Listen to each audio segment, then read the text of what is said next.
In this video, let's take a look at the way that you make your favorite items private from other users inside of Etsy.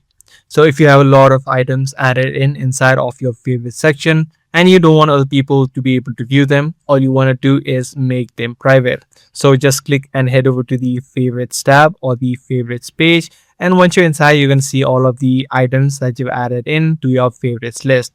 Now, in order to make this private, you can simply click on the settings option that you'll be able to view on the top. And once you do, you'll be able to see the option which says favorite items. And normally this would be made private. But if this is not private for you and it says public, you can just click and toggle this option on and then click on the save option on the bottom. As soon as you do that, all of these listings that you have added in inside of your favorite will be made private, meaning other people won't be able to view them. If this guide video helped you out, be sure to subscribe. I'm going to see you in the next video.